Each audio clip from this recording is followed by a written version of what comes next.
तुम्हाला तुमच्या computer skills upgrade करायच्या आहे? दिशा कम्प्युटर इन्स्टिट्यूट घेऊन आले आहेत महा डिस्काउंट ऑफर। आता कोणताही कोर्स करा फक्त 1800 रुपयांमध्ये। साहेब, पुरंदरचा विमानतळाचा मुद्दा घासतोय आणि आपण काल पण केंद्र सरकारने पुण्यासाठी एक विमानतळ काढण्याच्या संबंधीचा विचार केला आणि त्याच्यामध्ये पुरंदरची निवड त्यांनी केलेली दिसते। प्रश्न असा आहे की जी गावं पुरंदरची त्यांनी सिलेक्ट केली त्याच्यामध्ये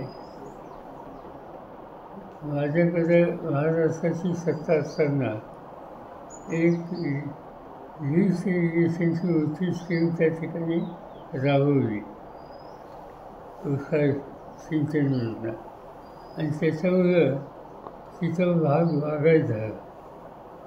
त्या भागामध्ये विशेषतः फळबाग, ऊस याचं क्षेत्र वाढलेलं आहे आणि त्यामुळे स्थानिक लोकांचं म्हणणं असं की आम्ही कष्टाने ही शेती सुधारली आणि त्यामुळं आम्हाला यातनं सुटका करा, हे सविस्तर सांगणं त्यांनी काल आम्हाला लोकांच्या सोबत केलं।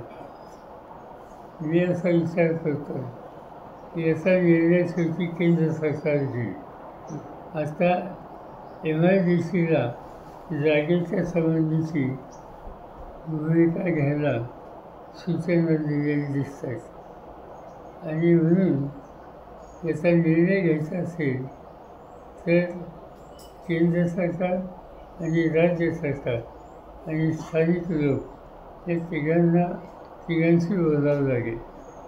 माझा प्रयत्न हा राहणार आहे की तिथे खासदार सुप्रियाताई आणि बाकीच्या भागाचे प्रमुख कार्यकर्ते यांच्या समेत मुख्यमंत्र्यांच्याशी बैठक बोलावी आणि याचा काहीतरी मार्ग करता येईल का।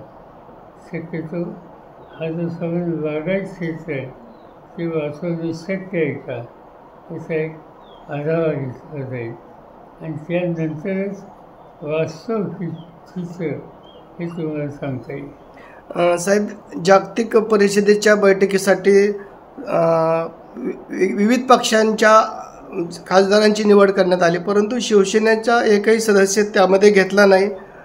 या संदर्भात संजय राऊत यांनी हरकत घेतली। असं आहे की हे काय असं पक्षावरचे निर्णय नसते।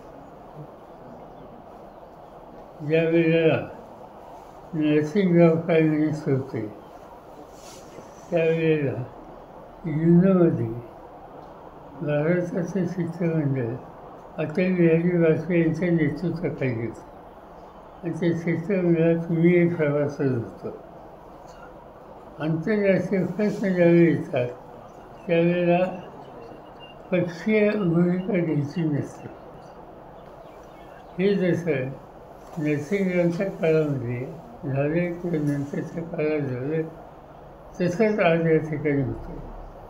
आज झाले काय, आज तरी काही 8 का 9 शिष्टमंडळं केली आणि त्यांना काही देश वाटून दिले आणि तिथं जाऊन जे पहलगामला झालं ते पाकिस्तानचे जे काही उद्योग आहेत त्यासंबंधी भारताची भूमिका बाहेर सांगावी त्यासाठी ती शिष्टमंडळ आहेत। त्याच्यामध्ये यांचं काय मत आहे ते मी सांगू शकत नाही, ते त्यांचं मत संजय राऊत मांडू शकतात, त्यांचा अधिकार आहे।